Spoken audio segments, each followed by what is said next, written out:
नमस्कार। मैं Ved Prakash Rai HRIC online classes में आप सभी लोगों का स्वागत करता हूं। आज के वीडियो में हम यूक्लिड विभाजन एल्गोरिथ्म पर आधारित कुछ प्रश्नों को देखेंगे।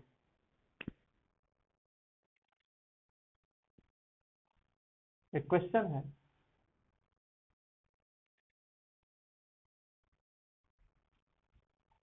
वह बड़ी से बड़ी संख्या ज्ञात कीजिए। वह बड़ी से बड़ी संख्या ज्ञात कीजिए जिससे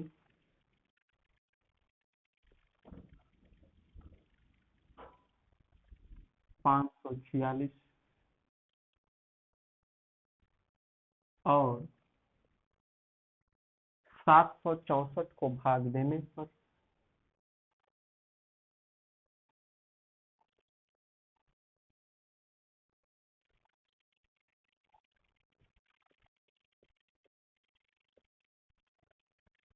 शेषफल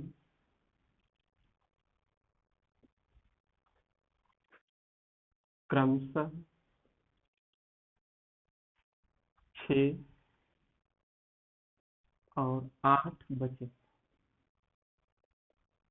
हमें वह बड़ी से बड़ी संख्या ज्ञात करना है जिससे 546 और 764 को भाग देने पर शेषफल क्रमशः 6 और 8 बचे।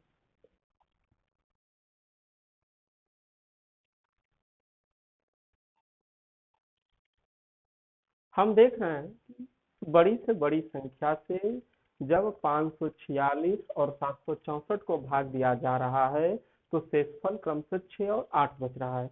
अर्थात यदि इन संख्याओं में से इन शेषफलों 6 और 8 को घटा दिया जाए तो जो नई संख्याएं प्राप्त होंगी वे उस बड़ी से बड़ी संख्या से पूर्णतः विभाजित होंगी। इन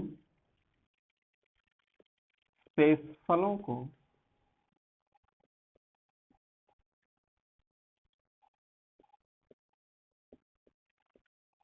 दी हुई संख्याओं से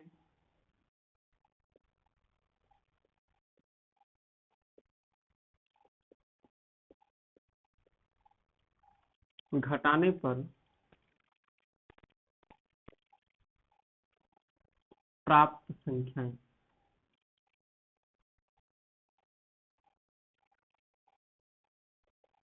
पहली संख्या 546 थी, इसमें से शेषफल 6 घटा देंगे तो 540 मिलेगा। और दूसरी संख्या 764 थी, उसमें से शेषफल 8 घटा देंगे तो संख्या मिल जाएगी 756। तो जो बड़ी से बड़ी संख्या है इन नई संख्याओं को पूर्णतः विभाजित करेगी, अर्थात वह बड़ी से बड़ी संख्या इन दोनों संख्याओं का महत्तम समापवर्तक होगी। इसलिए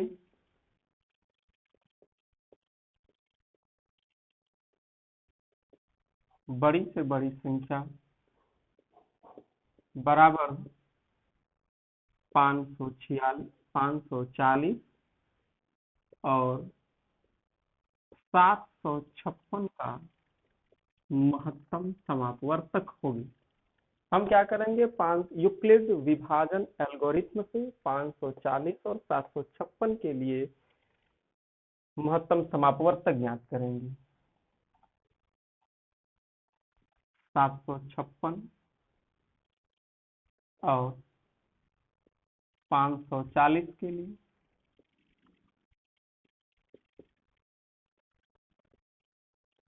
यूक्लिड विभाजन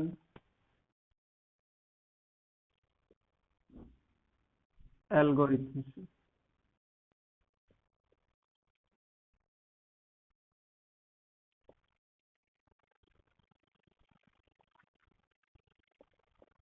हम क्या करेंगे, बड़ी वाली संख्या में छोटी वाली संख्या से भाग देंगे 756 में है, 540 से भाग देंगे, 540 कम 540, 756 में से 540 घटा देंगे तो 6, 1, 216 मिल जाएगा।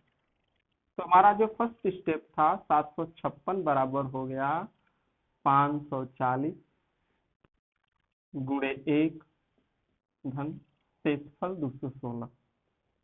हम देख रहे हैं कि हमारा शेषफल शून्य न होकर 216 है। तो हम क्या करेंगे, इस भाजक और शेषफल के लिए फिर से यूक्लिड विभाजन प्रमेयिका का उपयोग करेंगे। 216 का भाग 540 में देंगे, 2 बार जाएगा, 432 हो जाएगा, घटा देंगे तो 108 प्राप्त होगा। 540 बराबर हो गया 216 गुणे 2 धन 108। हम देख रहे हैं कि यहाँ पर भी जो हमारा शेषफल शून्य नहीं है, तब हम क्या करेंगे कि इस नए भाजक और नए शेषफल के लिए फिर से यूक्लिड विभाजन प्रमेयिका लागू करेंगे। 108 का भाग 216 में देंगे,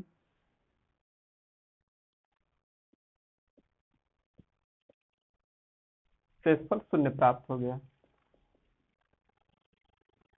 216 बराबर हो गया 108 गुणे 2 धन शून्य।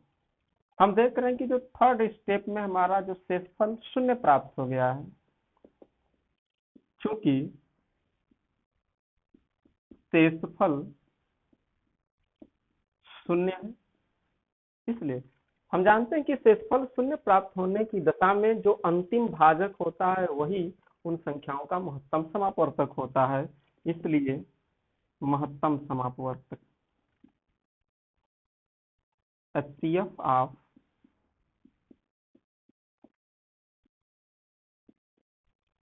540 and 756 इज इक्वल टू 108। इसलिए बड़ी से बड़ी संख्या हमारी हो जाएगी 108।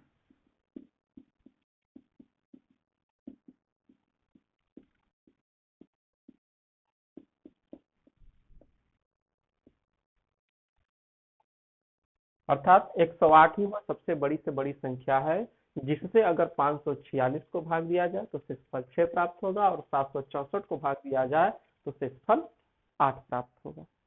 एक एग्जाम्पल हम लोग और देखेंगे।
उस बड़े से बड़े पूर्णांक को ज्ञात कीजिए।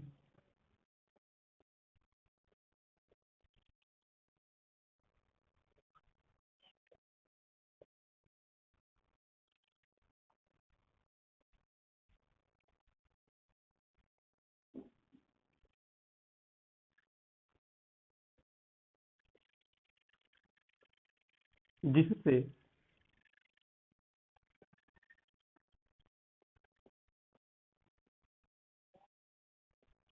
398, 436 व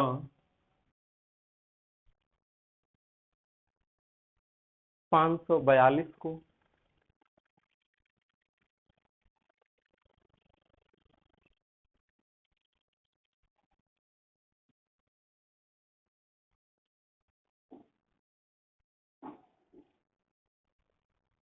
भाग देने पर शेषफल क्रमशः 7, 11 और 15 प्राप्त।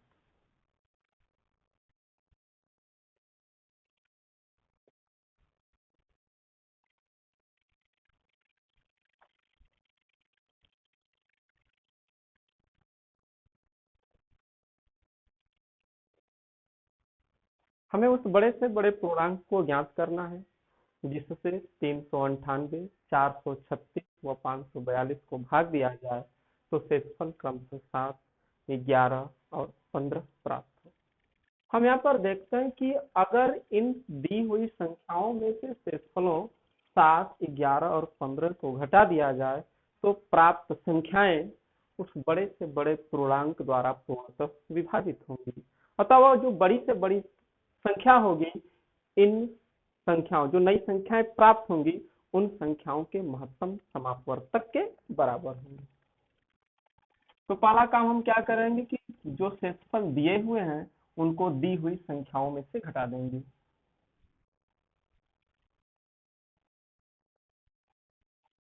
इन शेषफलों को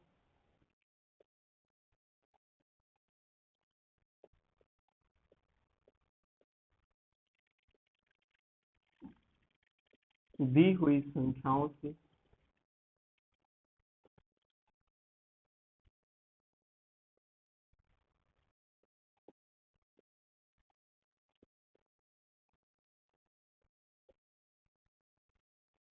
तीन सौ अंठानवे में से 700 घटा देंगे तो 391 प्राप्त होगा। 436 में से 11 को घटा देंगे 425 प्राप्त होगा और 542 में से 15 को घटा देंगे तो 527 प्राप्त होगा। हम क्या करेंगे कि इन सब जो बड़ा से बड़ा पूर्णांक होगा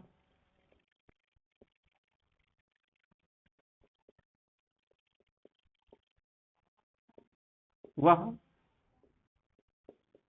इन तीनों पूर्णांकों के महत्तम समापवर्तक के बराबर होगी। अर्थात HCF ऑफ 391, 425 एंड 527। जो बड़ी से बड़ी संख्या होगी वह 391, 425 और 527 का महत्तम समापवर्तक होगी। अब हम क्या करेंगे, यूक्लिड विभाजन एल्गोरिथ्म द्वारा इन तीनों पूर्णांकों का महत्तम समापवर्तक ज्ञात करेंगे। सबसे पहले हम क्या करेंगे, इन दो पूर्णांकों का महत्तम समापवर्तक ज्ञात करेंगे। 425 व 391 के लिए यूक्लिड विभाजन प्रमेय का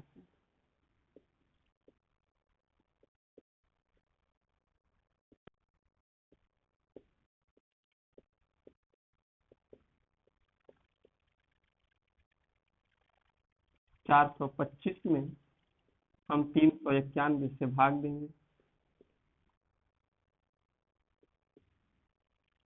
4, 12 में से 9 घटा देंगे 3। फर्स्ट स्टेप में 425 बराबर हो जाएगा 391 गुणे 1 धन 34। हमारा जो शेषफल है वह शून्य नहीं है, इसलिए हम क्या करेंगे, अगले स्टेप में चलेंगे। अर्थात इस भाजक और इस शेषफल के लिए फिर से यूक्लिड विभाजन प्रमेयिका का प्रयोग करेंगे। 34 का भाग 39 में देंगे तो 34 से कम 34, 5 बच जाएगा। 34 से कम 34 घटा देंगे तो 17 मिल जाएगा। तो 34 इक्वल हो जाएगा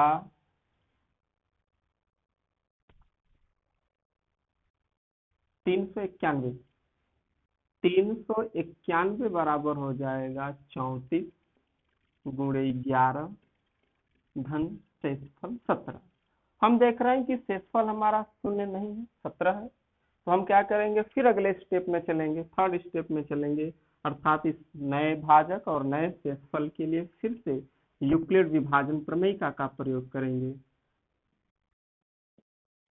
तो 34 बराबर हो जाएगा 17 गुणे 2 धन शेषफल शून्य। हम देख रहे हैं कि यहाँ पर शेषफल शून्य प्राप्त हो गया, और शेषफल शून्य प्राप्त होने की दशा में जो अंतिम भाजक होता है वही इन दोनों पूर्णांकों का महत्तम समापवर्तक होता है। इसलिए HCF of 425 and 391 is equal हो जाएगा 70। ये जो 17 महत्तम समापवर्तक प्राप्त हुआ है ये दो पूर्णांकों 425 व 391 का है, लेकिन हमें महत्तम समापवर्तक निकालना है किसका? 391, 425 और 527 का। तो हम क्या करेंगे, जो महत्तम समापवर्तक 17 प्राप्त हुआ है और तीसरा पूर्णांक क्या है? 527। तो 17 और 527 के लिए फिर से यूक्लिड विभाजन प्रमेयिका को अपनाएंगे। अब हम क्या करेंगे कि 527 व 17 के लिए यूक्लिड विभाजन प्रमेयिका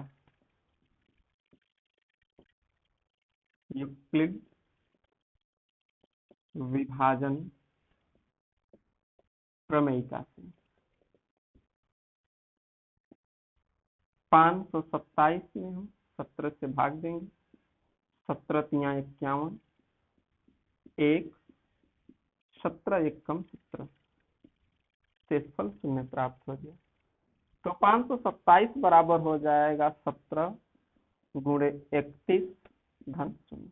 हम देख रहे हैं कि शेषफल शून्य है, और शेषफल शून्य प्राप्त होने की दशा में जो अंतिम भाजक होगा वही महत्तम समापवर्तक होगा। इसलिए HCF ऑफ 391, 427, 425 व 527 महत्तम समापवर्तक आ गया 17।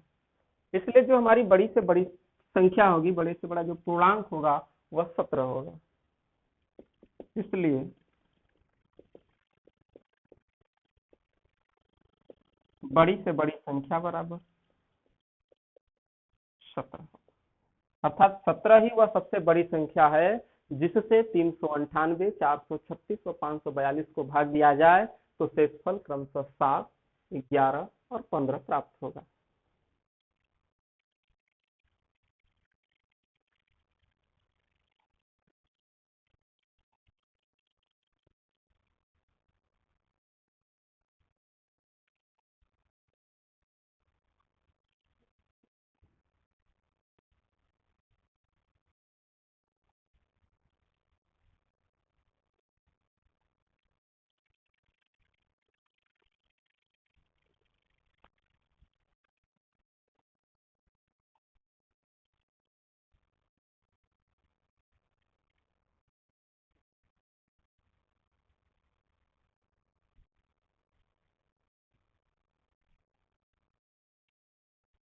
एक एग्जाम्पल हम लोग और देखेंगे।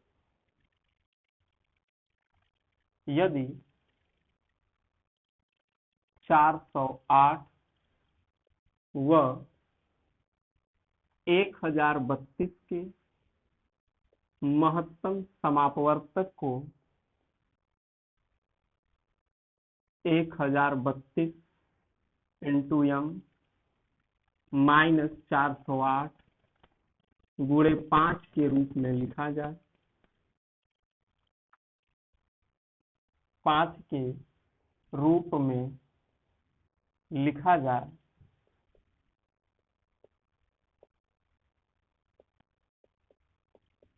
तो यम का मान बताइए।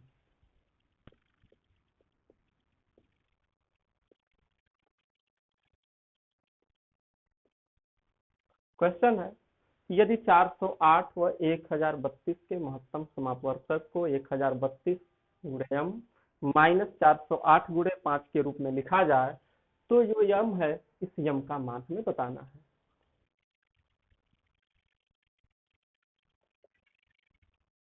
सबसे पहला काम हम क्या करेंगे कि 408 व 1032 का महत्तम समापवर्तक ज्ञात करेंगे।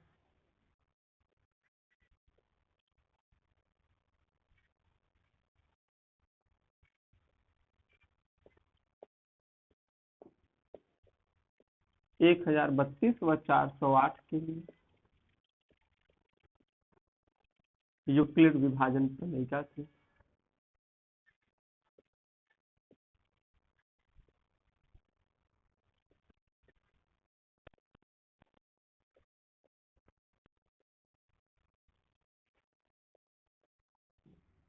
पहला स्टेप होगा, हम क्या करेंगे 1032 में 408 से भाग देंगे, 2 बार जाएगा, 816 मिलेगा। 1032 में से 816 को घटा देंगे तो 216 मिल जाएगा। 1032 बराबर हो जाएगा 408 गुणे 2 घन 216। हम देख रहे हैं कि जो शेषफल है हमारा शून्य नहीं है, तो हम क्या करेंगे कि इस भाजक और शेषफल के लिए फिर से यूक्लिड विभाजन प्रमेय का लागू करेंगे। 216 का भाग हम 408 में देंगे, 1 बार भाग जाएगा,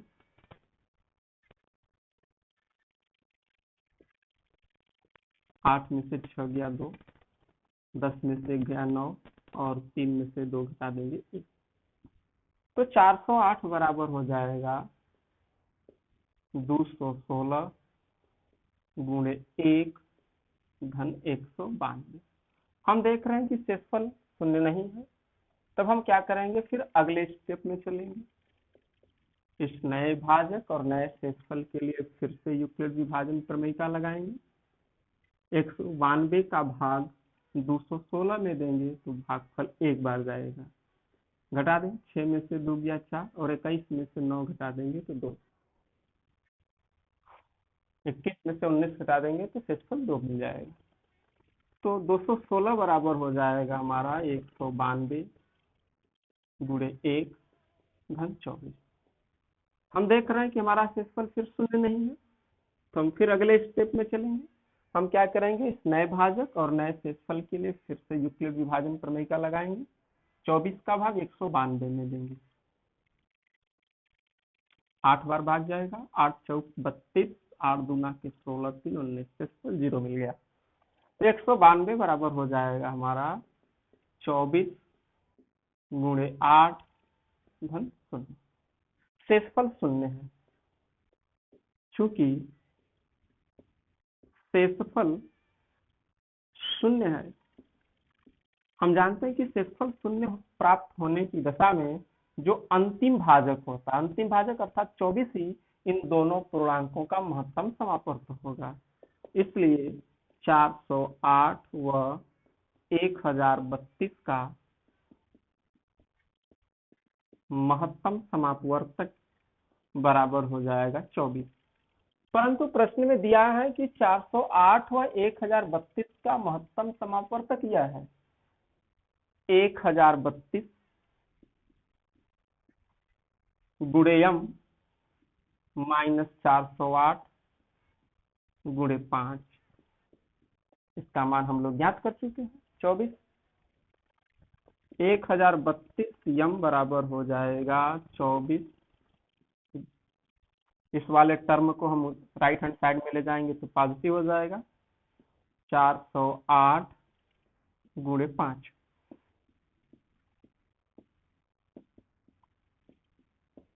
5 8 40, 5 चौके 20। 1032 m बराबर हो जाएगा 2040 में 24 को अगर हम जोड़ दें तो 2064 हो जाएगा, 2064 हो जाएगा। तो m बराबर कितना हो जाएगा 2064 बटा 1032, और 1032 से अगर हम 2064 को डिवाइड कर दें तो m का मान मिल गया 2, m बराबर 2। यही हमें ज्ञात करना था। आज के वीडियो में बस इतना ही। अगले वीडियो में हम लोग अंक गणित के आधारभूत प्रमेय के बारे में और उसके अनुप्रयोगों के बारे में अध्ययन करेंगे।